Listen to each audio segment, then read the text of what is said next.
Gaza में जिस युद्ध को इजरायली सेना ने शुरू किया था, अब उसी युद्ध को हमास ने एक ऐसे खूनी खेल में बदल दिया जिसकी आग में हर रोज आईडीएफ के सैनिकों की बलि चढ़ रही है।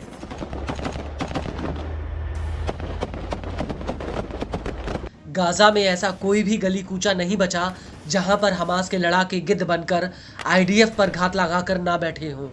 गाजा में जहां तक नजर जाती है वहां तक खंडर ही खंडर नजर आते हैं और अब यही खंडर हमास के लिए एक ऐसा सुरक्षा कवच बन गए हैं जिसे भेद पाना आईडीएफ के बस में नहीं है। वो इसलिए क्योंकि इन्हीं खंडरों में छिपकर हमास के लड़ाके आईडीएफ का शिकार कर रहे हैं।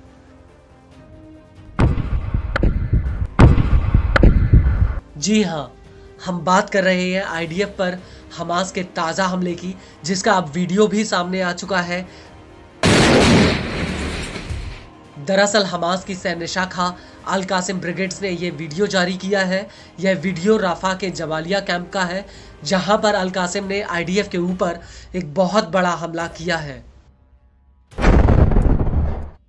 इस वीडियो में साफ दिख रहा है कि कैसे एक खंडर पड़ी इमारत की तीसरी मंजिल पर आईडीएफ का एक सैनिक तैनात होता है।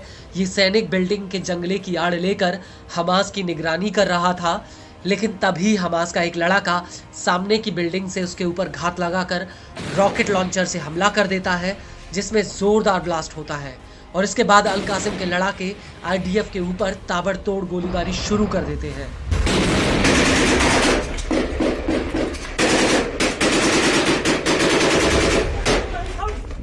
इसी वीडियो में आईडीएफ के कुछ टैंक दूर से आते हुए नजर आ रहे हैं और तभी अल कासिम का एक लड़ाका इन टैंक्स के नीचे सुरंग में जाकर बारूद बिछा देता है और जैसे ही ये टैंक बारूद वाली जगह पर आते हैं वैसे ही वहां पर एक जोरदार ब्लास्ट होता है।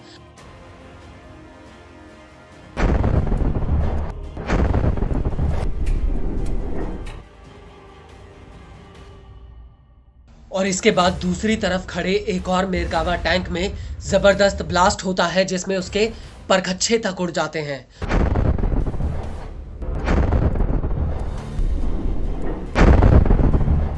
और इस हमले के बाद अल कासिम के लड़ाके गाजा में निर एम सेटलमेंट पर भी रॉकेटों का एक जत्था फायर कर देते हैं। वहीं अल कासिम का साथ देने के लिए अल कुद्स ब्रिगेड्स भी मोर्चा संभाल लेती है।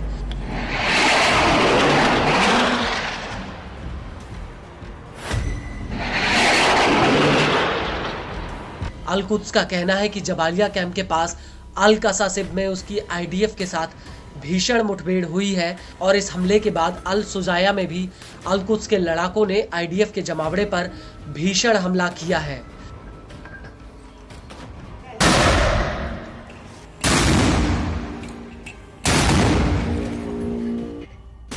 लेकिन गौर करने वाली बात यह है कि हमास इजराइल को दो तरफ से घेर रहा है। पहला तो वो इजराइल में आईडीएफ पर हमले कर रहा है, वहीं दूसरी तरफ वो वेस्ट बैंक में आईडीएफ के खिलाफ विद्रोह की आग को भड़काकर इजराइल को उलझाना चाहता है। दरअसल अब वेस्ट बैंक के रामल्ला में आईडीएफ के 2 जवानों के ऊपर एक फिलिस्तीनी ने अपनी कार चढ़ा दी और इस हमले में आईडीएफ के ये दोनों जवान गंभीर रूप से घायल हुए हैं। रिपोर्ट्स के मुताबिक पश्चिमी रमल्ला के दीर कद्दिस कस्बे के प्रवेश द्वार पर बने एक चेक पॉइंट पर यह हमला हुआ। हालांकि आईडीएफ ने हमलावर फिलिस्तीनी को हिरासत में ले लिया है, लेकिन बड़ी बात यह है कि हमास ने एक बयान जारी करके इस हमले की जिम्मेदारी ली है।